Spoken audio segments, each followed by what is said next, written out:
بنبدأ الحلقة وبتقول شارلوت في نفسها: الحمد لله، نجوت أنا والدوق أدلر وجون بفضل تدخل الأرشيدوك ليانا الذي صادف مروره في المكان ده. كان جود قد تلقى إصابة قاتلة بسيف أحد المهاجمين، إلا أن جدراتي العلاجية أنقذته، فتراجعت حالته من جرح قاتل إلى إصابة طفيفة جدا. الحمد لله، لو ما كنتش بملك القوة العلاجية دي كان زمانه ميت دلوقتي. أما أنا دفعت تمن الجهد الكبير ده بإن أنا فقدت وعي. الهدف ما كانش الدوق أدلر أبدا، لأ، أنا كنت الهدف. كان المهاجم الأخير واضحا في نواياه، لم يكن يستهدف أي أحد سواي. سمو الأميرة، أنت حاسة بتحسن دلوقتي؟ الدوك أدلر والسيد جون واتسون تلقيا الإسعافات الأولية من قبل حراسي. هما الاتنين كويسين دلوقتي، وهما في طريقهما بعربة أخرى. أما السيد واتسون فرغم نزيفه الغريز، لكن تبين أن جراحه سطحية جدا. من الغريب أنه فقد وعيه بسبب إصابة بالشكل ده. واضح أنه هو محظوظ جدا. قمنا بتمشيط الموقع وجمع الأدلة. تبين أن المهاجمين استخدموا أسلحة قديمة الطراز بنادق وسيوف تجاوزوا الزمن، عشان كده لن يكون من السهل تتبعهم أبدا. أيوة، لكن هو أنت إزاي يعني ظهرت في المكان ده بالذات؟ طبعا هي دلوقتي شكها بيتحول إلى الدوكليين. أنا كنت راجع من العاصمة بعد تدريب مع جنودي في المقر الريفي، سمعنا صوت إطلاق النار من الغابة، عشان كده خرجنا للاستطلاع. الأرشيدوكليان، أنا مدينة ليك بحياتي. عشان كده أنا مش لاقي أي كلام بيصف امتناني. جيمس، يمكنك مناداتي جيمس سمو الأميرة. ورغم أن الأمر يبدو مصادفة، إلا أن أنا مؤمن أن إنقاذي ليك كان قدره مكتوب. طبعا جيمس ده بيكون اسمه الأول، وبيكون واضح إن هو بدأ يعجب بيها. هي الرجالة كده، تكرف لها يجيلك زاحف على رجله. وبعد كده بتقول في نفسها: خلينا دلوقتي نسيب الحديث عن القدر جانبا، ولكن السؤال الأهم: من يقف خلف الهجوم ده؟ من المؤكد أنه ليس من فعل قاتل متسلسل، وبالمقارنة مع الأساليب المستخدمة حتى الآن أسلوب التنفيذ مختلف تماما عن أي نمط معروف. لابد أنه شخص يحمل حقدا دفينا نحوي، شخص لديه من المال والنفوذ ما يكفي لتوظيف هذا العدد من القتلة، شخص كان يعرف تفاصيل خط سير إجازتي مستقبلا. لكن يا ترى مين الشخص ده؟ سمو الأميرة، جلالة الإمبراطور بيطلب لقائك فورا. شارلوت، أنا الحمد لله سعيد جدا إن أنت عدتي سالمة. قريبا سيقام احتفال عيد ميلادك، وبما إنه سيكون بتنظيم القصر الإمبراطوري أعتزم جعله حدثا مهيبا لا ينسى أبدا. كما أننا هنستغل المناسبة دي لإرسال رسالة تحذير واضحة لكل من تسول له نفسه إزائك. وكمان بمناسبة عيد ميلادك أود أن أقدم لك هدية خاصة جدا. أي شيء هترغبي فيه هيكون مثلك. شوف انت عايزة ايه: أرض، مجوهرات، أو حتى مشروع زعائد كبير جدا. أي حاجة هتحلمي بيها هتكون موجودة ليكي. بتقول في نفسها: واو، دي فرصة أكبر من أن تسمى كهدية. لا يمكن أن ينتهي الأمر بمجرد زيادة ميزانية القصر الإمبراطوري للأميرة. أليس وجودي حيا يعزي؟ أنا على قيد الحياة بفضلك انت شارلوت، عشان كده أي حاجة هقدمها لك هتكون صغيرة جدا. بتقول في نفسها: الشيء اللي أنا برغب فيه حقا هو شيء واحد بس، هو القبض على القاتل المتسلسل قبل ما أموت أنا. لكن هذا ليس في متناول يديك يا أبي.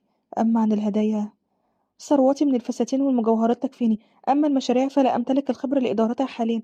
عشان كده أنا بطلب إن أنا أأجل طلبي دلوقتي، وإن أمكنني امنحني عاما آخر حتى عيد ميلادي القادم عشان أقرر. وبعد كده في مكان تاني: أن يأتيني الأرشيدوك بنفسه. يا لها من مفاجأة غريبة جدا. ظننت أن هذا لن يحدث إلا إذا هاجم الأعداء القصر الإمبراطوري. ليس من اللائق أن يكسر الأرشيدوك من زيارة الإمبراطورية، خاصة بعد الهجوم الذي استهدف الأميرة شارلوت. اسمع يا جلالة الإمبراطورة، الهجوم اللي حصل ده يا إما من تدبيرك انتي، يا إما ابنك فريدريك هو اللي عمل كده عشان ينتقم من شارلوت. نعم، انت بتقول ايه؟ هو انت جيت إلى هنا عشان تتفوه بالكلام ده؟ جيمس، يبدو أن الجرأة دفعتك لتجاوز حدودك أمام الإمبراطورة. تصريحاتك دي ترقى إلى مرتبة الإساءة للعائلة المالكة. غادر فورا قبل أن أستدعي الحراس لإخراجك من هنا. كنت تظنين أن خطتك كانت محكمة جدا، مش كده؟ لكن القدر شاء أن أكون مرة من هناك في تلك اللحظة عشان أنقذها. سمعت مؤخرا أنك تظهر اهتماما خاصا بالأميرة شارلوت. واضح أن أنت عقلك دلوقتي اختل تماما. فالانشغال بتلك النكرة التي تحمل نصف الدم الملكي ليس من سمات العقلاء أبدا، لكنه في الوقت ده بيتعصب لما بتهنها بالشكل ده. حتى ولو كنت أنت جلالتك، أرجو أن تنتقي كلماتك بعناية حين يتعلق الأمر بمن أكن لهم مشاعري الصادقة. هو بالشكل ده هو بيعترف بطريقة مباشرة إن هو بيحبها. بيكمل كلامه وبيقول: أما خادمة الأميرة الشخصية مارس هاديسون، التي لم تكن تفارق الأميرة كظلها، قد تغيبت في ذلك اليوم المشؤون. يقال أنها استدعيت فجأة إلى منزل قريب لها عشية الهجوم، ولعلها بسذاجتها تحدثت بفخر عن رحلة الأميرة إلى المصيف. أما قريبها حارس سجن بارتس، هو ما كانتش تعرف إن السجن ده تحت سيطرتك انت الكاملة. يعني انت الوحيدة اللي كنت عارفة تحركاتها. انت ازاي تتجرأ ان انت تلقي بتلك التهم جزافا بدون دليل؟ هو انت فاكراني ان انا من نشأت ألعب في ساحة تدريب ماركريس دوست؟ مش هتعرف على رجالك ولا ايه؟ لو كنت تفكرين باغتيال كان الأقدر بيك الاستعانة بمرتزقة، أما استخدام رجال عائلتك فهو غاية في الحماقة والغباء. قبل 20 عاما قبل أن تحصل عائلة الكونت أبيجيل على حقوق إنتاج الأسلحة، حينها كانت في يد عائلة ماركريس دوست. أول بندقية أمسكتها حين كان عمري 8 سنوات كانت من صنعهم. وللمصادفة لا يزال رجالهم يستخدمون تلك المناطق حتى اليوم. هو ماذا الآن؟ هو أنا شايفة إن أنت بتنوي اتهامي بمحاولة اغتيال أحد أفراد العائلة المالكة. لو كانت هي دي نيتي لما وطأت قدمي قصر الإمبراطورة. كيف لي أن أخون شخصا لطالما أظهر لي الود؟ إذا أيها الأرشدوك أنت عايز مني إيه بالظبط؟ كما عهدتك يا إمبراطورة، أنت فعلا سريعة الفهم. كل ما أريده هو تعاونك فيما سأقوم به لاحقا. هو إيه اللي أنت بتخطط بيه؟ هتعرفي تدريجيا، لكن مهما يكن هيكون من الحكمة إن أنت تتعاوني معايا، حتى ولو كان الشيء اللي أنا عايزه مش هيعجبك أبدا. وبالشكل ده بنفهم إن الإمبراطورة اللي هي زوجة أبيها هي اللي كانت عايزة تقتلها. لكن يا ترى إيه الشيء اللي كليان عايزه؟ أنا عن نفسي معرفش، ولكن أنا حاسة إن الشيء اللي هو عايزه هو إن هو يخلي إن شارلوت ملكه وتسيب الدوك أدلر. يا ترى هو ده فعلا اللي هو عايزه ولا هو عايز حاجة تانية خالص؟ انتوا شايفين ايه؟ وبعد كده مع مرور الوقت في يوم حفل عيد ميلاد الأميرة شارلوت، طبعا بتكون كالعادة جميلة جدا وأنيقة جدا بالشكل ده بسبب فساتينها الغالية. الخادمة دي بتكون مش مصدقة نفسها. واو، اليوم انتي أجمل امرأة على وجه الأرض يا أميرة. شكرا جدا ليكي يا مارسا، كل الفضل يعود ليكي عشان انتي اللي حضرتيني التحضيرات الدقيقة دي. لا أبدا ولا حاجة، ده أقل ما يمكنني فعله عشانك. أميرة، لقد وصل الدوك أدلر. بالفعل، ما زال هناك 15 دقيقة، هو واصل بدري. وبعد كده بتخرج بالخارج وبتنظر ليه، بتلاقي إن هو في غاية الأناقة والوسامة بالشكل ده. أميرة، مرحبا بك. عيد ميلاد سعيد. جالك هذا اليوم بجمالك الساحر ده. نعم، جمال الساحر. أقصد يعني أنا بس كنت عايزة أقولك إنك تبدين اليوم الأجمل بلا منازع. ما بتقدرش تمسك نفسها وبتفطس على نفسها من الضحك. هو أنت ما نمتش امبارح ولا إيه؟ لا، الأمر مش كده أبدا. عيد ميلاد سعيد يا أميرة. طيب شكرا لك، أعتمد عليك اليوم أيضا يا شريكي. هو بعد كده بيدخلوا القصر وبيتم الإعلان. صاحبة السمو الأميرة شارلوت والدوك أدلر هيدخلوا دلوقتي. وبيدخلوا هما الاتنين وهما في غاية الأناقة بالشكل ده. طبعا بتكون شارلوت عكس المعتاد أماما. شخص أنيق بيرتدي ملابس أنيقة ومناسبة. شخص واثق في نفسه، عارف قيمة نفسه كويس جدا، ما يسمحش لأي حد إن هو يذله. هو بالشكل ده بيكون كليان متحمس جدا إن هو يدخل الحفلة دي ويشوفها. ولكن يا ترى انتوا شايفين مين يستحقها أكتر، لينوس ولا كليان؟ وبعدها بتتوالى التهاني احتفالا بعيد ميلاد الأميرة وسط نخبة من النبلاء الذين اختارتهم شارلوت بنفسها، خطا لأسمائهم بدقة على قائمة ضيوفها. واليوم ستعاد هيكلة المجتمع الراقي وستكون الأميرة شارلوت محوره الجديد بلا منازع، وده طبعا بمساعدة عمتها. ومع ذلك صمت من لم تفتح لهم أبواب هذا الحفل المهيب: الماركريس دوست والفسكونت ويتاكر، بل وحتى الأميرة كاميليا. إن أرادوا مسايرة التيار الجديد فعليهم تعديل مواقفهم وإعادة النظر في ولائهم. وأخيرا الدوك أدلر يحمل هدية ثمينة أعدها خصيصا لصاحبة السمو. أميرة، الهدية دي أنا حضرتها لك بنفسي. ودلوقتي هيدخل جلالة الإمبراطور والإمبراطورة. بيدخلوا هما الاتنين بالشكل ده وخلفهم الدوك الين. ثواني بس، هو إيه اللي بيحصل هنا؟ هو أنا ليه أصلا شايفة الدوك الين هنا؟ لقد تعمدت عدم دعوته بعد تصرفاته المريبة الأخيرة، لكن بالرغم من كده هو جاء. إيه ده؟ انظروا إليه. كيف يمكن للأرشيدوك ليان أن يتحلى بكل الوسامة دي؟ أيمكن أن يتجسد الكمال بهذا الكمال؟ أشكرك يا جلالة الإمبراطورة على إتاحة الفرصة لي لإقامة هذا الحفل في القصر الإمبراطوري. لقد أعددت الحفل بعناية فائقة يا شارلوت. ده من دواعي سروري يا والدي، وأرجو أن تنال الأجواء رضاءكم. وبعد كده بيمزح معاها وبيقول لها: أتمنى ألا يفسد وجودي أجواء احتفال الشباب. كنت أنوي إن أنا أقدم تهنئتي ليكي فقط، بعد كده أنصرف. ولا يكتمل حفلي بهذا التمييز دون حضور أعظم نبلاء الإمبراطورية. والواقع أن الدوك ليان قد جاء ليحييني، فدعوته ليشرفني بحضوره. أيوة فعلا، لقد قدمت لي جلالة الإمبراطورة عرضا كريما جدا أغدقت بها علي فضلها. طبعا هو دلوقتي ناوي إن هو يستغل الإمبراطورة زي ما هو عايز، وفي المقابل مش هيكشف إن هي كانت عايزة تقتل الأميرة شارلوت. وبعد كده بيقعد ينظر ليها بكل خبث. طبعا شارلوت بتكون فاهماه تماما. ودلوقتي دوك أتلر بالنسبة لهديتك، بتقاطعها الإمبراطورة بتقول: الأرشيدوك ليان أخبرني أنه كان لديه هدية يريد أن يقدمها ليكي أيضا. يا لها من مفاجأة، هدية من الدوك ليان بات الجميع يتطوق لمعرفتها. بتقول في نفسها: أعتقد إن كل شيء مدبر بعناية. سمعت إن عربة صاحبة السمو قد تعرضت للتلف مؤخرا إثر حادث مؤسف، وإن أنتي بتستخدمي حاليا عربة مؤقتة من الكسر. عشان كده أنا أعددت ليكي عربة جديدة، دي مصنوعة بأيدي أمهر الحرفيين، تجمع بين الفخامة والقوة وتضاهي عربات ذوقيتي من حيث المتانة ومقاومة الصدمات. بيبتدي الناس يقولوا: واو، العربة تعد من أبهظ الهدايا وأكثرها شأنا. هي له من كريم جدا أيها الأرشدوك. دي فعلا هدية تليق بصاحبة السمو. عربات الذوقية تعرف بمتانتها البالغة، فهي لا تتأثر حتى بأقصى الظروف. أشكرك على هذه الهدية الثمينة الأرشيدوك كليان. ولكن يا جلالة الإمبراطور، يبدو أننا أخرنا بدء رقصة الحفل. عذرا، يبدو أنني شغلت نفسي بالحديث كشيخ يستدعي ذكرياته. ابدأوا الموسيقى دلوقتي. جلالة الإمبراطور، ألم تذكر أنك ترغب في الحديث مع الدوق أدلر؟ أيوة فعلا صحيح. أيها الدوق، في أمر أود التأكد منه معك. كما تأمر جلالتك. طبعا هو في الوقت ده عايزين يبعدوه عن شارلوت بأي تمن، عشان كليان يقدر إن هو يتقرب منها. صاحبة السمو الأميرة، أتشرف بمشاركتك أول رقصة. أنا بعتذر جدا، ولكن شريكي في هذه الرقصة هو الدوق أدلر. إذا لم تبدأ بطلة الحفل خطوات الرقص الأولى، فسيبقى الجميع حبيس الانتظار، وأخشى أن الموسيقى ستبلغ ذروتها دون أن يفتتحها أي أحد. رقصة واحدة بس يا أميرة. هو بعد كده بالفعل بتضطر إن هي ترقص رقصتها الأولى معاه. بيكون واضح إن هي منزعجة جدا، بس هو بيكون سعيد ومتحمس جدا، لأن هو في الوقت ده بيكون منبهر جدا بتصرفاتها دي.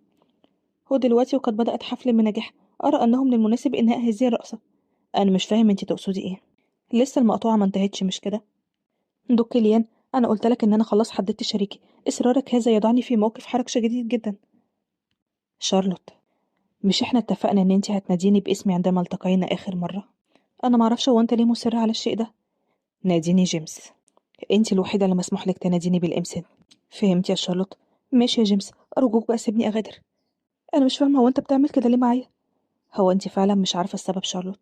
السبب اللي بيخلّيني ألاحقِك بالشكل ده، هو إن أنتِ يعني هو بعد كده بيفقد نَفْسه تمامًا ويبتدي إن هو يقرّب منها، ولكن في الوقت ده بييجي شخص وبيمسك إيده، طبعًا بيكون الدوق.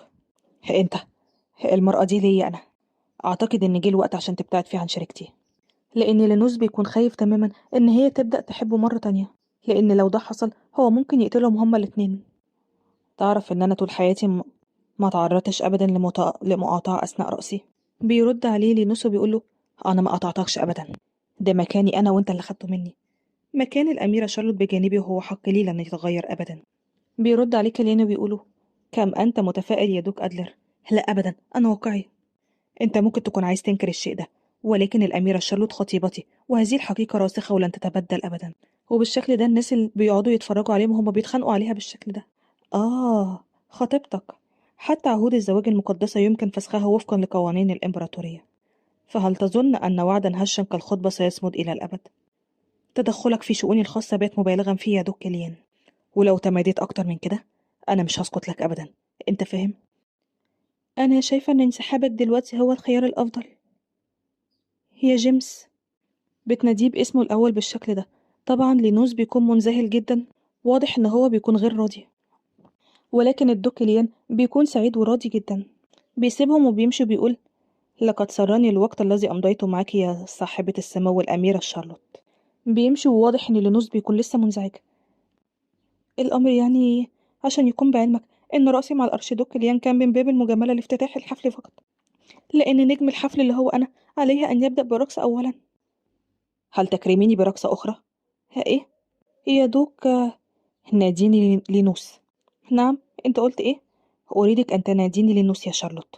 بما إن هو دماغه عاملة زي دماغ العيال، فاللي هو إزاي تناديه هو جيمس وتقولي لي أنا خطيبك يا دوك. فأنا رجل يرفض أن يلطخ ماضي المرأة التي تخصه، ولو شميت ريحة رجل آخر عليكي هتجيلي رغبة قاتلة بإنهاء حياته. مش عايزك تنسي الكلام ده أبدا، فهمتي؟ لما بيقول لها كده بتشك فيه أكتر. أنت بتقول إيه؟ هو أنت مجنون؟ هو دلوقتي الأمر بقى واضح جدا. شارلوت، أنت السبب الوحيد اللي بيفقدني صوابي بالشكل ده. وبعد كده بتيجي تنظر لي، بتلاقي عيونه مظلمة بالشكل ده. بتكون مش مركزة وعمالة تفكر لحد ما بتنتهي الرقصة. بتقول في نفسها: انتهت الرقصة، لكن أنا حاسة إن رجلي مش بتتحرك تماما. شارلوت، ها بابا، وجودي هنا قد يثقل على الجميع، عشان كده أنا هعود دلوقتي عشان الشباب كلهم ياخدوا راحتهم. إزاي تقولي الكلام ده؟ حضورك أضفى على الحفل نورا وبهاء. رغم أنني أشك في صدق كلامك إلا أن سماعة يبعث في نفس السرور. عيد ميلاد سعيد مرة أخرى ابنتي شارلوت. هو بعد كده بتيجي تلتف ما بتلاقيش الدوك، بتروح تبص عليه بتلاقي إن هو واقف في الشرفة بالشكل ده، وفي الآخر بيقعد ينظر ليها بكل هيام كده. يا دوك، إيه ده؟ هو أنت شربت كل ده بمفردك ولا إيه؟ مش أنت قلت لي قبل كده إن أنت عمرك ما هتشرب لحد ما تسكر، وإن أنت أبدا ما كنتش عايز الشيء ده؟ أنت شريكي، فكيف تتركني وحدي وتختفي بالشكل ده؟ أيها الدك، تركي وحيدة في الحفلات بات عادة للديك، والكلام ده بيستحق أشد العقوبات، لأن دي مش أول مرة ليك إن أنت تعمل كده معايا. ليه؟ يعني إيه؟ أنت ليه مش عايزة تناديني بلينوس؟ ليه دايما بتقولي لي أيها الدك؟ نعم، يعني إيه؟ الرجل اللي هناك ده أنت ناديتيه وقلتي جيمس. هو أنا مهما قلتلك برضه بتفضلي تناديني وتقولي لي يا دوك. طيب طيب، لا بأس، ما أسهل منادات اسمك. ري ليه؟ بكون متوترة ومش عارفة تجيبها ازاي. طيب خلاص، انتي لسه حتى ما استلمتيش هديتي، لكن لذلك الرجل شكرتي عربته وأثنيتي عليها. هو قدم لي الهدية بالعلم بالشكل ده، ازاي يعني كنت عايز نرفضها؟ وبعد كده بتلاقي ان هو اتقمص منها زي الأطفال، بتقعد تبتسم وبتكون حاسة ان هي بتتعامل بالفعل مع طفل. إذا ايه هي الهدية اللي انت جبتها لي؟ كانت كعكة. نعم، انت قلت ايه؟ هو انت فعلا جبت لي كعكة؟ لا، متجر كعك. متجر؟ يعني ايه؟ انتي قلتي ان انتي بتحبي الحلويات، وايضا لديك اهتمام بالمخابز، عشان كده اشتريت اشهر محل كعك في العاصمة ليكي. يا ترى هو المكان اللي احنا التقينا فيه ده اول مرة؟ ما تقولش ان ده المتجر الموجود في وسط السوق. بالظبط كده، بتقول في نفسها، رغم ان الامر يبدو غير معقول. بصدق، دي اروع هدية انا تلقيتها في حياتي كلها. شكرا جدا ليكي لينوس. وفي الوقت ده هو اللي بيكون حاسس ان قلبه هينفجر من شدة الفرح ان هي اخيرا نادته باسمه بالشكل ده، لأن في الأول خالص أول ما اتقابلوا هي عرضت عليه فعلا إن هي تناديه باسمه لينوس، وهو رفض وقال لها لأ. ودلوقتي هو اللي هيبوس إيدها عشان تناديه باسمه، وفجأة بيمسك إيدها وبيقول لها، لما بفكر فيكي بيعلو نبضات قلبي بالشكل ده. ها أيوة، لكن القلوب بطبيعتها لازم تنبض، لكن لما بكون قريب منك ينبض قلبي وكأنما يحاول الإفلات من صدري. هو دلوقتي بس أنا فهمت ما يعني الشعور ده، سواء كنت أقف أمام جناح الأميرة في منتصف الليل، أو أمر بمكتبة القصر الإمبراطوري، أو بجلس في مكتبي غارقا في العمل. كل ده بيحصل لي بسببك، بسببك انتي شارلوت. لحظة بس، هو انت عايز تقول ايه؟ أنا أنا بحبك، بحبك يا أميرة لدرجة الجنون. بتقول في نفسها، ايه ده؟ الاعتراف ده ما كانش من ضمن خطتي أبدا. هو ايه اللي بيحصل؟ أنا ما كنتش بحبه أبدا، أنا بس كنت بتصنع الإعجاب عشان أتحرى عنه. ما كانش قصدي أبدا إن أنا أخليه يقع في حبي بالشكل ده. أنا ما كنتش عايزة أذيه كده، ما كنتش عايزة أذيه كده. وبعد كده بتسيبه وبتغادر وبتدخل بالشكل ده، لأن هي فعلا بتبقى عارفة إن هي في الوقت ده لو تخلت عنه يبقى هي كده كسرت قلبه. يا ربي، أنا فعلا أغبى بنت. كان يجب أن أتمسك بالخطة، إن أنا أبتسم ابتسام عريضة عند اعترافه، هو إن أنا أقول له أنا كمان بحبك. وقتها بس كنت هتمكن من معرفة كل شيء. لكن إزاي كنت هستغل مشاعره بكل القسوة دي؟ إزاي كنت هقدر إن أنا أصلا أخون مشاعره؟ في البداية خالص لما قابلته أنا كنت بتصنع الحب، لكن إن هو دلوقتي يعترف إن هو بيحبني، هو كده بيحسسني بالذنب. على أي حال، إحنا بالفعل مخطوبين، سواء رفضت اعترافه أو قبلته مش هيغير أي شيء. لكن إذا توترت علاقتنا دلوقتي حتى يوم مقتلي فقد أفقد فرصة الاقتراب منك إلى الأبد، وبعد كده يجب علي رؤيتك وكأن شيئا لم يكن. من الناحية التانية لينوس بيكون بمفرده وعمال يفتكر كلام المساعد. لا أدري لماذا يستمر سيادتك في الإنكار. أتمنى أن آن الأوان خلاص للاعتراف. أعترف بإيه بالظبط؟ الحقيقة بأن فخامتك والأميرة في علاقة رومانسية بالطبع. أنا ما نكرتش الشيء ده أبدا، لكن يبدو أن سيادتك تغفل عن أمر مهم جدا. العلاقة الرومانسية تقوم على الحب. أنت عايز توصل لإيه بالظبط؟ أنا عايز إن أنا أقولك إن أنت بتحب صاحبة السمو الأميرة، لكنك الوحيد الذي لا يدرك ذلك أبدا. فلتقف عن الإنكار ولتعترف بما هو جلي. فلماذا لا تعترف بهذا الحب وتعبر عن مشاعرك بوضوح للأميرة قبل ما يسبقك أحد وهو يعترف لها بحبه؟ لازم تحاول تاخدها وتكسب قلبها قبل ما حد تاني يحاول إن هو يعمل معاها كده. وبالشكل ده هو بالفعل راح حفل عيد ميلاد، وقعد يشرب لحد ما سكر، وفي الآخر اعترف لها بحبه. أنا مش عارفة أنا عملت إيه بالظبط وليه عملت كده. غدا سيقام السوق الليلي احتفالا بعيد ميلاد الأميرة، وأنا وعدتها بأن أنا أرافقها. هنتمشى بملابس بسيطة كما فعلنا في شارع بيكر، لكن ماذا لو عبست عند رؤيتي أو أدارت وجهها عني؟ مجرد التفكير بذلك بيرعبني. لا أستطيع تصديق أن لقاء شخص ما بهذا القدر من الرهبة والخوف. لكن رغم كده كل خوفي تم محو دلوقتي، إنما أنا دلوقتي أشتاق لرؤيتها بشدة. حبيبتي، حبيبتي شارلوت. ودي كده بتكون نهاية الحلقة. لو عجبكم قولوا رأيكم ايه.